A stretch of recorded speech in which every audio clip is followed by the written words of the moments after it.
Whoever's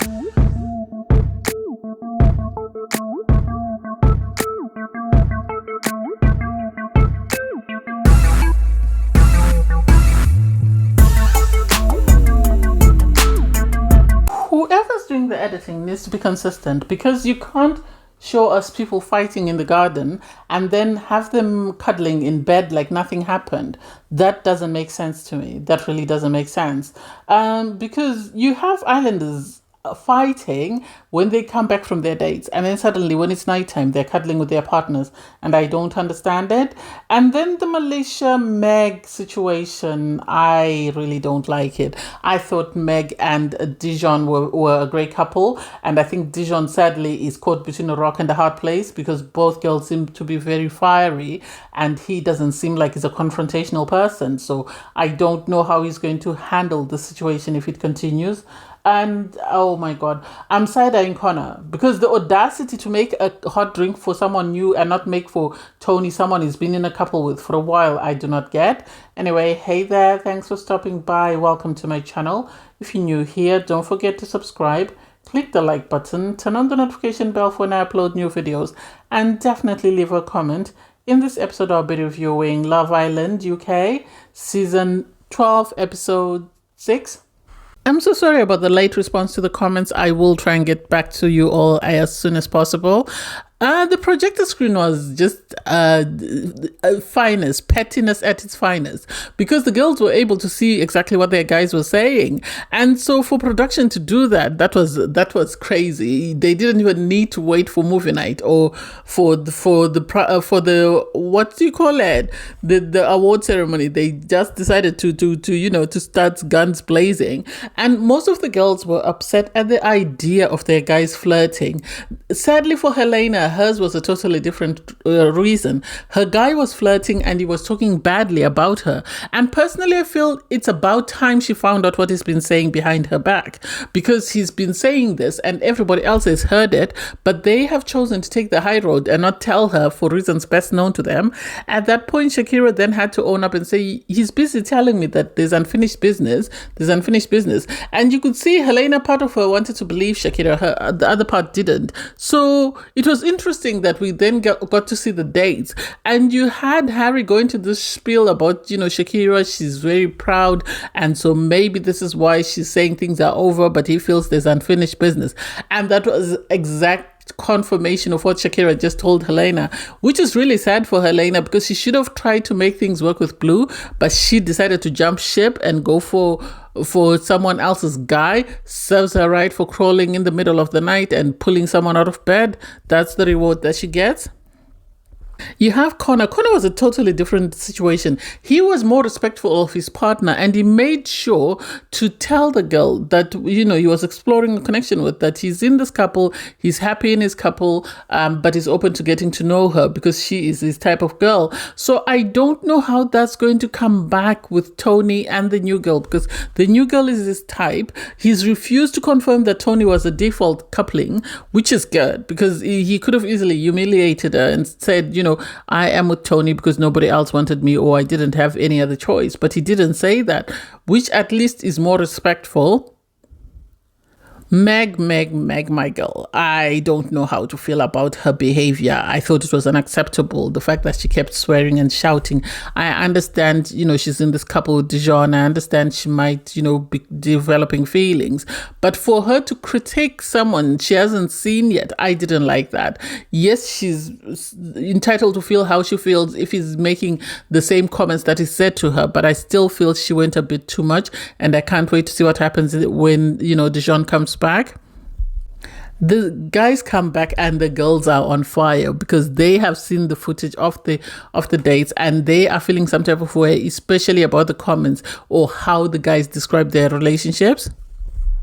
Am I the only one who's disappointed with the girls' reaction? I didn't like it. I didn't think it was a good look. I think people should be welcoming regardless of what's taken place during the date. Anyway, the guys big sense that something went down, and they can see that it's very frosty. The girls are moaning about what happened during the dates and how the boys reacted to that. The boys tried to hug a couple of the girls. That didn't pan out so well, because the girls were feeling some type of way. So you have Tony pull Emily for a chat. They have a conversation. She says she loved the fact that Emily was very respectful on his part. Connor was very respectful as well. So she appreciates the two of them for doing that because she would have felt some type of way had they not respected her. Although she says she's disappointed in the way that Yasim sort of behaved. So she's going to be having words with her. You then have Helena pull Harry for a chat, and she's not happy at all because she's saying that he used her past or he used her words to sort of speak about her negatively. On his part, Harry, I don't think apologized enough. Harry was wrong. He should have apologized profusely for his behavior and the words that came out of his mouth. I don't think he saw anything wrong about it, and I don't think he was going to address it. I think he was just going to carry on like nothing happened. The girls were calling him out because he's he's a 30-year-old gentleman who shouldn't be behaving the way he behaved. And then the triangle between Malicia, Meg, and Dejon, that's something that's going to be very good for ratings. I think if they can keep it going. It's giving Mimi situation with Uma and what's his name? Oh my God, what's his name? That guy from last season. I've completely forgot. I can see his face, but I can't remember his face. And it's giving that sort of situation, but on steroids in the sense that this is going to be combustible because both girls are very feisty and Dejon is very quiet. So you have Meg come and pull Dejon for a conversation. They sit down and, she is very frosty. She's very upset. And it's not like it was that bad. He was just flirting with her. This is what is expected of him. He didn't disrespect you. He didn't say anything derogatory about you. Had he said the things that Harry said, then we would be holding his feet to the fire. But the way Meg was making it feel, she made it seem like, it was the worst thing ever. She was so disrespected. How dare he speak to somebody else? And it's like, Meg, let's be for real. If someone your type walked in, you would have done the same.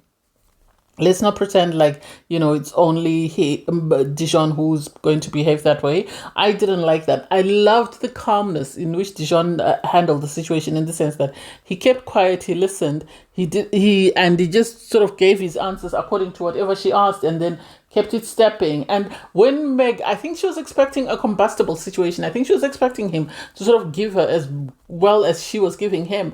And because he was quiet, she had no choice but to stand up and say, I've said my piece, I'm done, I'm keeping it stepping. And she has to keep it stepping because he wasn't going to bite. You have Connor have a conversation with Tony. Tony says, Connor out of all the guys was the most respectful. So she is happy that, this is what happened. And she's okay with remaining in the couple and him exploring connections as long as they continue to be respectful. And Connor said he was afraid because as soon as they came back, you had Tony pull Emily for a chat. So he was worried that something might have gone wrong. And I love that she actually told him that, no, you have nothing to worry about. Yours was the best out of all the dates. You then have Meg have a conversation with Harry and she's calling him out. She's telling him what he did was unacceptable because he disrespected his partner. It's unacceptable for him to disrespect her for no apparent reason. And so they have this back and forth conversation, which I think there is a friendship there. And I think he sort of comes to her for advice and she goes to him for advice or vice versa. And so they were having this conversation and he appeared to sort of understand where she was coming from better than he had Helena, in my opinion.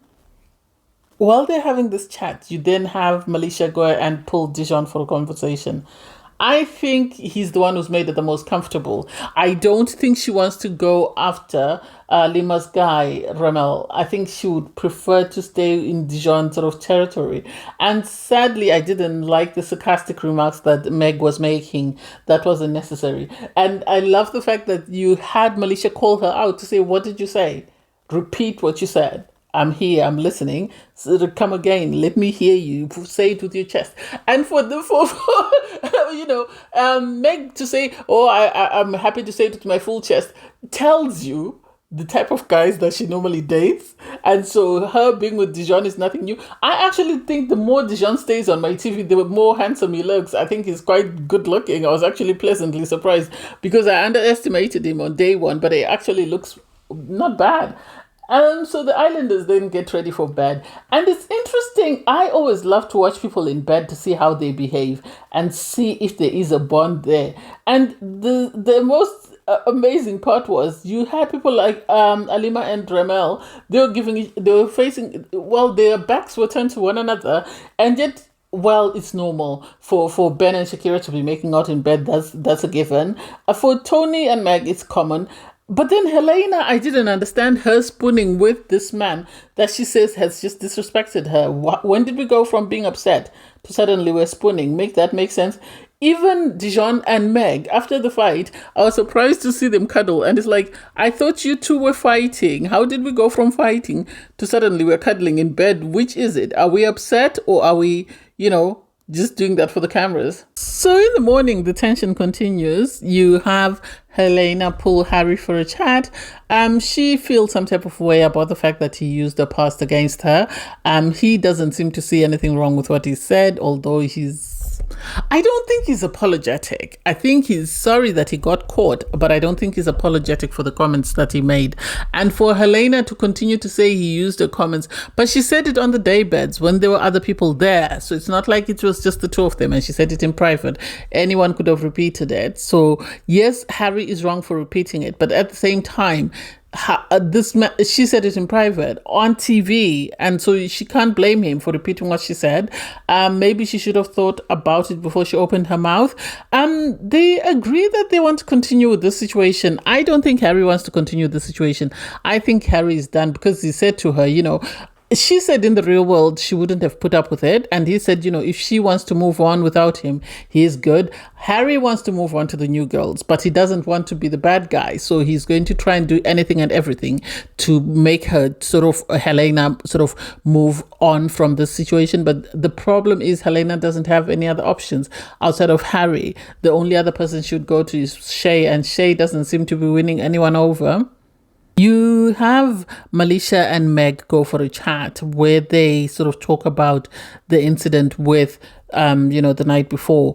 And personally, they were both wrong. The way, Meg went after Malicia, wasn't it? And Malicia, for her to then call Meg out, someone you don't know in a villa that you've just come into, I didn't think was it. Because sadly, if the two of them keep playing the way they're behaving, someone else is going to come in and steal this man, because he looks like he's non-confrontational. He looks like he doesn't want this back and forth. And so the idea that both these girls are very feisty, I don't know whether this is something that Dejon will be able to cope with. He might end up self-eliminating so that he doesn't have to put up with them. So hopefully the girls will be able to ease off and reach common ground and keep it stepping. You have Connor sit down for a conversation with Emily. I feel some type of way, because when everyone was making coffees for their partners, Connor made a coffee for Emily but didn't make a coffee for Tony, which makes me side-eye him. That, are you with Tony because you really like her, or are you Tony because you want to be a good guy? Make it make sense. I don't understand why he did that. If you're going to make coffee for one person, then make it for the other person as well you're in a couple with. He spoke about the fact that he really likes her, he likes their connection, he likes how things are going. I have a feeling if he had his way, he would get Tony dumped and then he could recouple with Emily, because he seems to really like Emily, because she seems to meet, the criteria of partner that he wants. So I can't wait to see what happens with that. You finally have Shay have a conversation with Yasmin. I was about to call her Jasmine. What do I think? I think she's humoring him. The moment she said, when Romel walked off and she went, oh, he's looking at me, I think he likes me. I feel like she thinks she's the bee's knees and everybody needs to bow down to her. And sadly, I don't know whether the guys are going to be willing to put up with that and how long they can put up with that. And Shay, sadly, he has no choice, so he might have to keep pushing. But I think if he did have options, he would just step aside and just leave and move on to the next. You have Malicia and Meg coming from what looks like the changing rooms. You have Malicia give Meg a heads up to say, I'm going to pull Dejon for a conversation. And she had no choice but to agree. What can she do? She can't stop him going for a chat. And so they had a chat on the trampoline, and Meg was sitting right sort of in their line of vision. And it's like, Meg is doing a bit too much. If this man likes her, he won't leave her. She needs to calm down. She needs to slow down. Otherwise, he's going to lose interest if she appears too keen. The conversation I thought was cute. The fact that you had Malicia sort of questioning Dejon, that you haven't pulled me for chats. I don't know whether you're interested in getting to know me or whether this is it, because you haven't come to me to say let's speak. You've just seemed more to sort of keep to yourself. So I don't know where we stand. I think he really likes Meg, but I don't think he likes the way she behaved, because he actually said so, that he saw a side of her that he hadn't seen before. And this confirms what Ben was saying, that Meg appears to have two sides. And so Meg needs to be careful so that she doesn't lose this guy, because he really seems interested in her. And so the idea that she's doing too much might just push him away. So you have the islanders get ready, they pick up their drinks, and then you have the girls go and sit around the fire pit. I don't think, some of these people are good friends. People, especially like Meg. I don't think Megan and Meg should be left alone, because I think one is winding the other one up. Anyway, you have Malicia go and pull Dejon for a conversation, and Meg feels some type of way because she wanted to pull him first before Malicia pulled him. And it's like, but you've been sitting by the fire pit. Were you told by production not to go and interrupt him or what? You have to understand that all this is not happening because Malicia is coming up with these ideas. Some of them are being controlled by the production. And so I think what happened was production told her, go and pull him for a chat and take him to the hideaway. Kudos to a respectful king, to Dejon, because he said, I'll go to the terrace with you, but I won't go to the hideaway, because that's not it. And so they went to the terrace, sat apart from each other, sort of facing each other instead of side by side. And they were having this conversation about, their coupling and where they stood. And so, I love that he set boundaries and told her, I like you, I like Meg, but I'm happy with where I am with Meg at the moment. It depends on the conversation that I'm going to have with Meg. And depending on that, I'll make a decision of whether to continue to, well, he more or less implied that he would continue to explore things with Malicia or he would move on. Anyway, Meg is sitting by the fire pit. She's encouraged by Megan to say, go and pull your guy for a chat. Don't hang around. Go and pull him for a chat. I don't know why they do this thing whereby if someone is exploring a connection with their partner, they keep going to drag their partner away from that person, and it doesn't make sense. So you have Megan go up to the terrace to try and pull Dejon for a conversation. And the boys are telling, the girls, Meg and company, that why is she going up there? Dejon has already threatened that if she continues to behave the same way she behaved yesterday, then he's ready to call it quits. And so you have the girls, why didn't you tell us? Meg is busy asking Tommy, why didn't you tell me? And it's like, why did you want to know? Why did you want to know? You were the same people that were encouraging him. You're the same people that were encouraging Megan to go and have a conversation. I love that she went up and she waited. I think she was listening to the conversation, and then eventually she came in and she went onto the terrace, asked to have a conversation with Dejon, and he needs to set boundaries with her. He needs to set boundaries. And sadly, I think this argument that's happened afterwards has left a bad taste in his mouth again, because he told her, I cannot continue in a toxic environment. I value communication. If you and I cannot communicate very well, then we don't deserve to be around each other, which is the best though, because if she cannot communicate with him in a very respectful manner, then maybe she's not his person. He needs to keep it stepping and go and find his own person. She's not the person for him. So they have this, conversation. They finish. She then goes downstairs with Dejon. Everyone in the villa is happy because things are back to normal. Mommy and daddy apparently there. Mommy and daddy, they've made up. And people need to stop appointing each other mom and dad, or people need to stop appointing people mom and dad, because that applies a lot of pressure on people and lets people sort of behave out of character. Anyway, so after this conversation, you then have Malicia come and pull, Megan for a conversation. I have a feeling one of the girls is going to end up walking off. I think they're going to be so upset, and my money is on Malicia, that she's going to be very distraught and end up leaving, because it wasn't necessary, really. It wasn't necessary for Megan to call her out. Oh, you tried to take my man to the hideaway and they rejected you. And it's like, girl, you were not there. You do not know exactly what he said. You're just going by what he told you. What if he didn't say it?